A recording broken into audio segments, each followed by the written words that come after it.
Gagawa po tayo ngayon ng ating hapunan. Galing po ako sa dentist. Kauwi ko lang galing na malengke.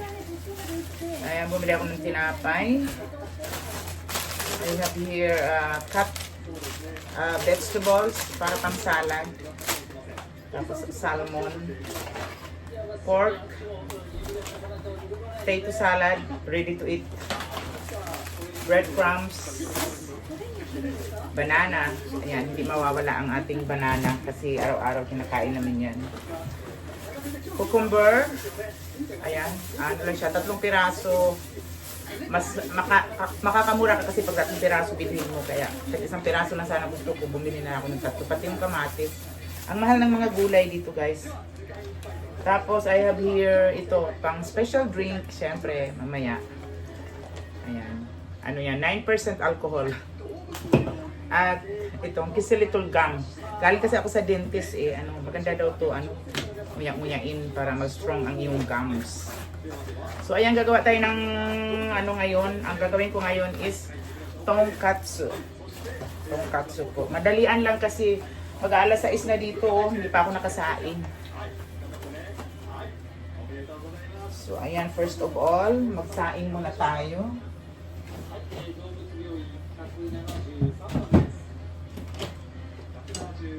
Ayan, magsaing muna tayo.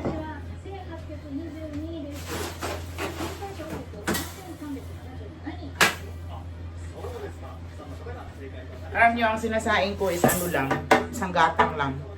Kasi hindi kami masyado kumakain ng kanin. Alam mo yung isang gatang nga eh, minsan may matira pa eh.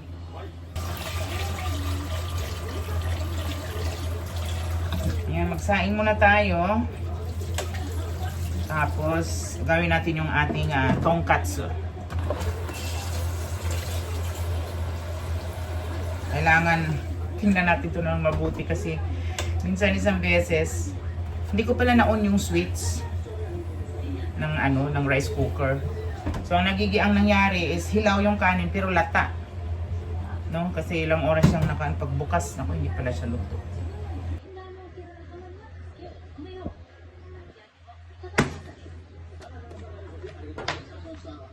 Make sure lang natin na ma-on natin ang switch kasi nung first time hindi ko na-on.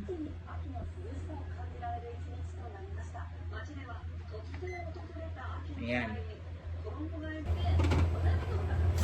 So ito ang ating pork. Ayan. Pang tonkatsu. Gawa tayo ng tonkatsu.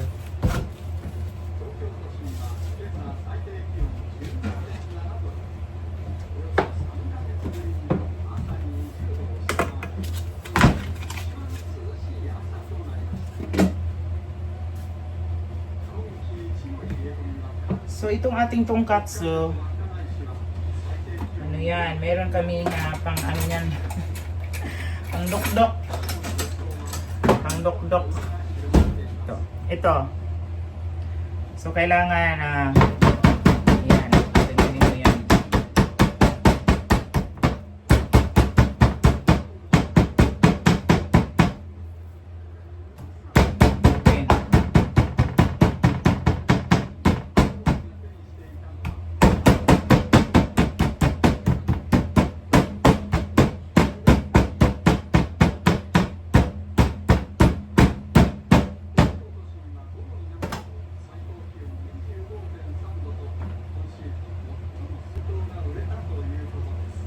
Tapos lagyan natin ng hiwa dito yung yung kanyang matigas kasi ito, di ba, yung parang liquid. Ayan. Hiwaan mo yan siya dyan.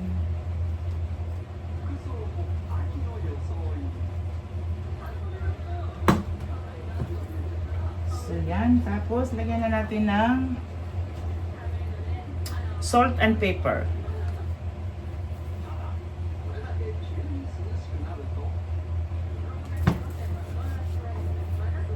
Salt and pepper. Baligtarin natin.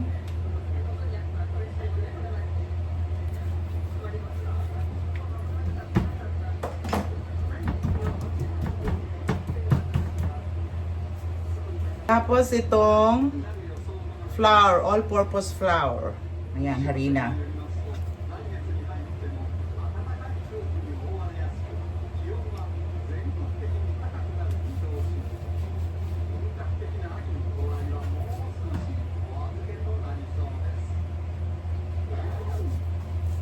Madali lang naman tong gawin ang tonkatsu. Matrabaho lang.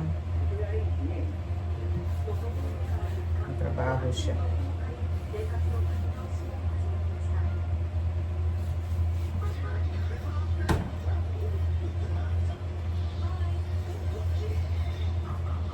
So, ayan, nalagyan na natin ng harina at kailangan natin ng isang itlog. Ayan, itong itlog.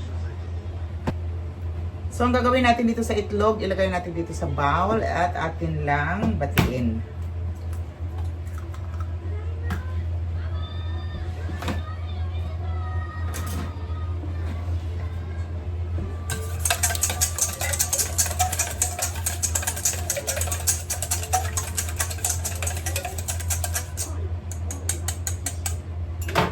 Tapos i-deep fry lang, i-dip lang natin sa egg ang ating tonkatsu. Ayan.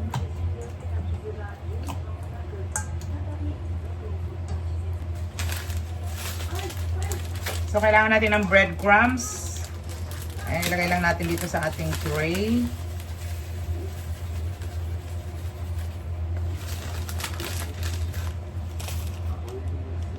Tapos ilagay na natin itong ating pork. Ganyan lang.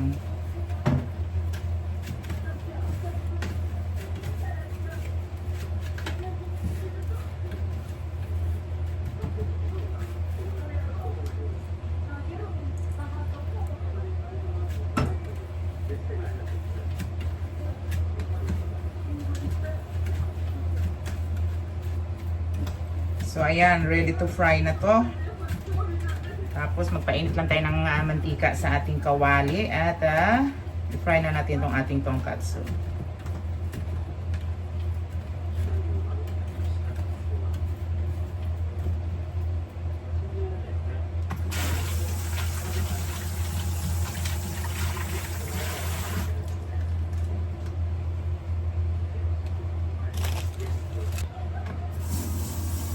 Bumili rin ako ng itong, di ba bumili ako nitong kamatis at saka itong pipino. So, iwain natin to. Kasi may nabili ako kahapon na parang bagoong, yung pusit na bagoong. Sarap po siyang i-partner doon. Salad lang. Kumain tayo ng maraming gulay. Ang mahal ng mga gulay dito. Pero ang gaganda ng gulay nila dito, na like sa Pilipinas nga tuyo. Walang hindi juicy.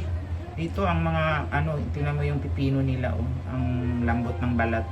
Sa atin ang balat ng pipino matigas eh.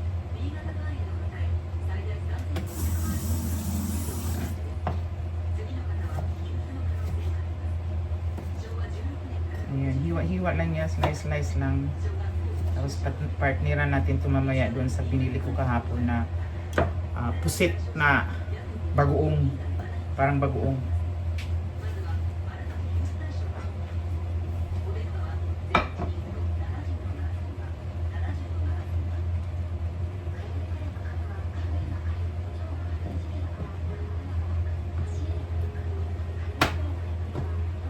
So ito na ang ating salad. Ayan, besides sa tonkatsu, syempre meron tayong side dish. So itong tofu, ayan, tofu. Itong tofu, ayan. Ano lang yan siya? Pakuluan lang natin. Tapos lagyan lang natin ng onion. Ganun na kadali. Lagyan natin sa tubig. Ano tayo ng tubig?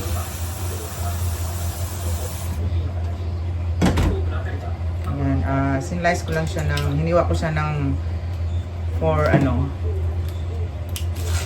apat na hiwa. Ayan, pa ganyan. Tapos lagay mo lang yun siya dyan.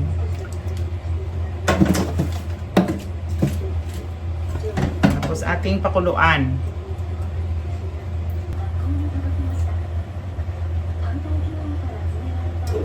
Pakuluan lang natin. natin. Sindihan lang natin itong ating apoy.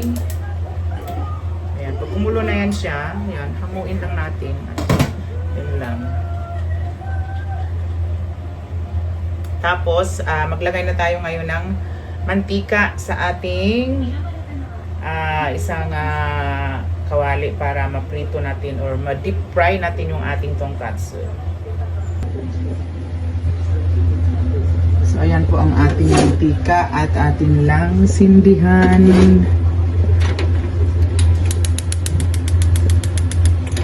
Yes, hintayin lang natin uminit. So, ito ang ating tofu. Ayan.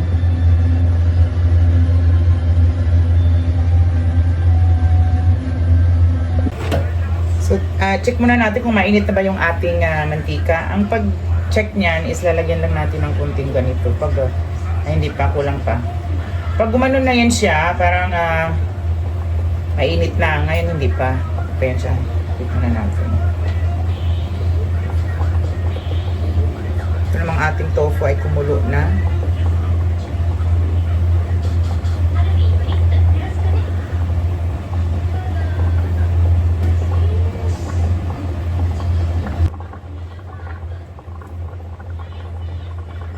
Ayan, mainit na ang ating mantika. So, ilagay na natin itong ating pork, no? Yung ating tonkatsu pork.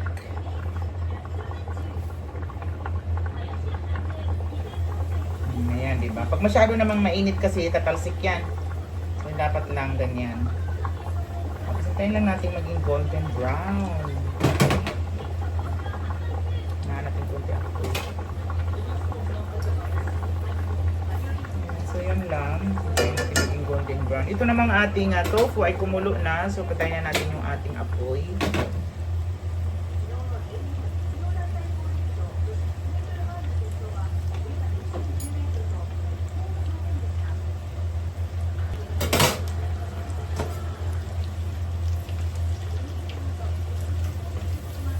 Rin natin.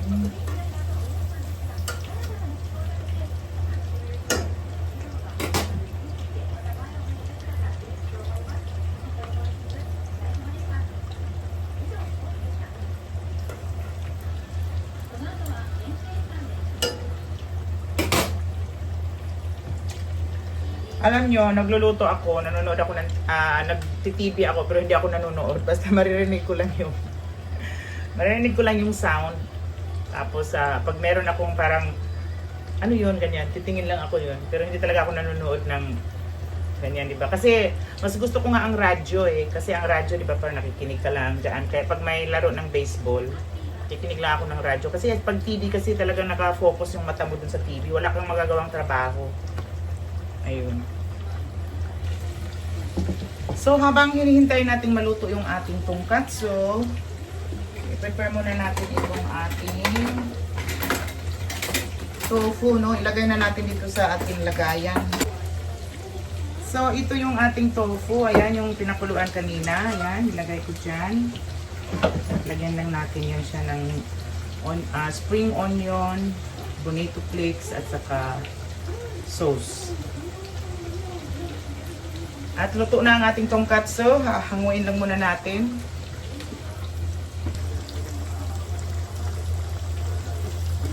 Ito na ang ating tonkatsu. Luto na siya.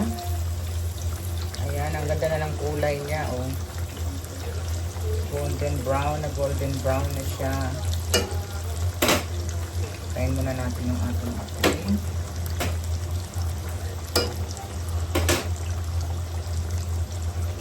Ayan.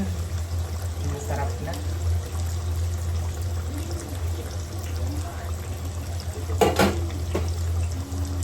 Ayan, so mag-ano lang, kailangan meron kayong kitchen paper para ma-drain yung excess oil. Ayan, hanguin na natin.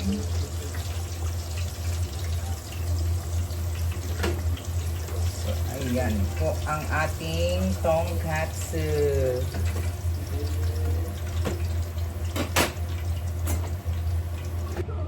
Ayan, so ito muna ang ating tofu. Ito. Ayan siya, oh. Samahan natin yung excess na water. So, yan yung pinakuluan natin kanina. Ito yon. Lagyan natin siya ng onion, spring onion. Pwede din siyang slice na white onion. Yung na manigi, yun ba yan? Yung sibuyas Bombay. Pero kung wala naman, itong spring onion, maganda rin. Ayan. Tapos, lagyan lang natin siya ng ito. Bonito flakes. Ano to siya? Isda na yung tulingan na ginawa siyang flakes. Bonito flakes ang tawag niya. Ilagay mo lang yan dyan sa ibabaw. Ayan. So, ready to eat na. Ready to serve na to. Next is itong ating tongkatsu, no? Yung ating finry na tongkatsu, hiwain na natin at ilagay na natin sa pinggan para ma-serve na. Maganda kasi pag mainit-init pa, no? Ganito lang pag-slice, parang paslang.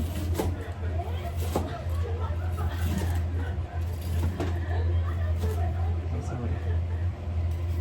So, ganyan din siya.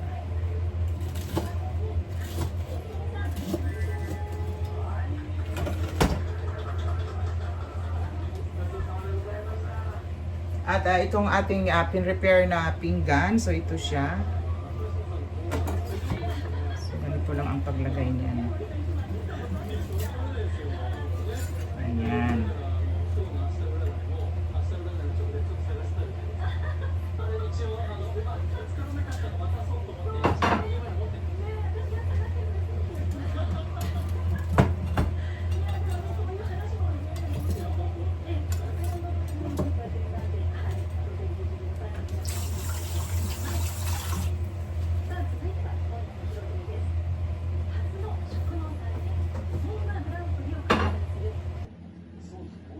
So, ito na ang ating finished product, ang ating tongkatsu, ang tofu, and itong ating salad, tomato at saka cucumber. Tapos, ito yung sinasabi ko kanina na parang bagoong na pusit. Ayan, masarap yan siya. So, ang ating tongkatsu, meron siyang cabbage salad and we have also potato salad sa side dish. Tapos, ang sauce natin dito is itong okonomi sauce. Ayan. So, itong okonomi sauce. Lagyan lang natin yung okonomi sauce dyan. Yan yung tongkatsu sauce. Ayan. Tapos, itong ating tofu naman, ang atong ibutang aninga sauce is itong ating ponzu. Ayan, ponzu. Ponzu lang ito. So,